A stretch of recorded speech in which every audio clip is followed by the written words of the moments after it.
One chilly spring morning high, in the mountains of Colorado, two small peregrine falcons were born. No soft feathers or grass lined their nest, or eyrie. Their home was a hard ledge covered with dirt and small rocks near the top of a towering cliff. Frosty winds blew around the precipice, and snow glistened in the forested foothills below. Yet the peregrines were not uncomfortable. Their mother and father tended them carefully, feeding the nestlings when they were hungry and shielding them from the wind with their larger, soft bodies. At first, the two peregrines spent most of their time sleeping. Born blind and helpless, they could do little to eat. They could do little but eat. Yet soon long, tapering gray and white feathers replaced their soft, downy ones. Their yellow feet grew large and strong. By the time they were only 6 weeks old, they were as big and handsome as their parents. The two young peregrines, absorbed in their own affairs, were not aware that they were being watched. A wildlife biologist was studying them. For 6 weeks, she had been writing down everything she saw them doing. For these birds were special. They belonged to a race known as the Falco peregrinus annatum, the American peregrine falcon. Peregrine falcons are the fastest of all living creatures.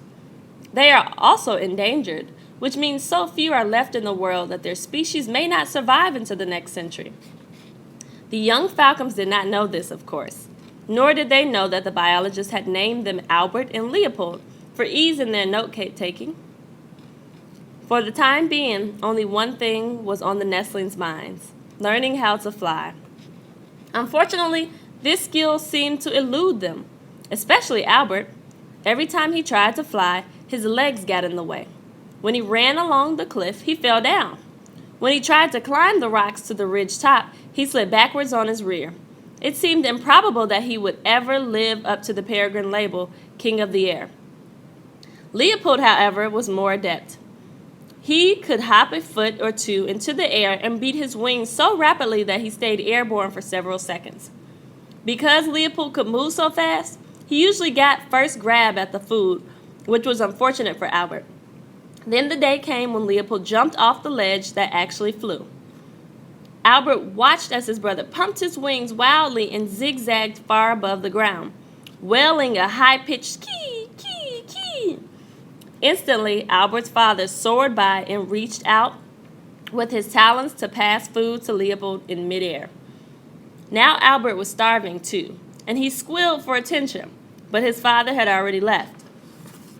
After an hour, the adult peregrine returned carrying more food. He flew by Albert and dangled it in front of his son's beak. This was strange. Always before he dropped it off at Albert's feet. Albert screeched his annoyance. His father merely called out a soft choop choop and continued flying in front of him. Albert squealed louder. He was petrified. The biologist, who was watching carefully, held her breath.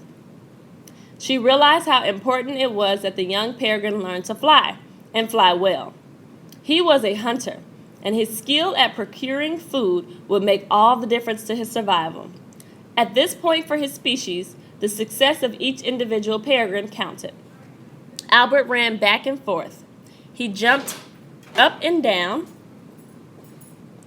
Finally, his father gave up and deposited the meal at Albert's feet. For several days, Albert continued his stubborn resistance to learning how to fly. He preferred to go hungry rather than work for his dinner. Leopold's skill was increasing daily, but Albert's fear kept him from taking the plunge off the 150-foot cliff. The biologist began to worry. She observed that Albert was getting less and less food, but there was nothing she could do. Then one hot morning in July, Albert was not fed at all. Leopold had left to soar on his own and explore the territory. The adult peregrines had not been since daybreak. At lunchtime, Albert's father was at last spotted bringing home food for his timid offspring. Albert, ravenous with hunger, was beside himself with excitement. He leaped into the air and, without thinking, jumped off the cliff. Finding himself in midair, he panicked.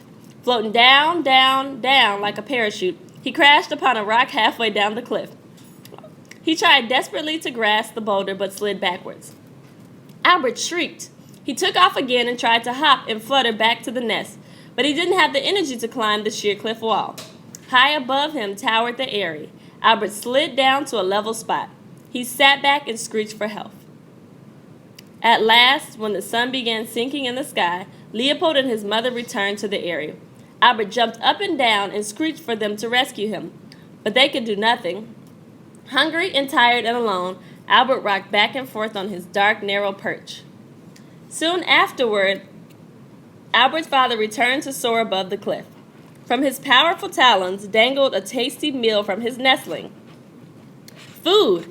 Albert stopped screeching. Suddenly, he seemed to know that if he were to survive, he must learn to fly, and fly now.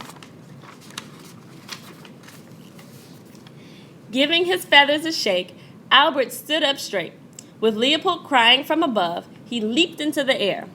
Wings flapping like electric beaters, he lifted himself higher and higher in furious fits and spurts, until at last he stumbled upon the eyrie. Quickly, Albert's father soared over and dropped the food at his feet. Albert grabbed the morsel with his talons, puffed out his feathers, then dove into dinner. Like his brother, Albert had at last become a fledgling.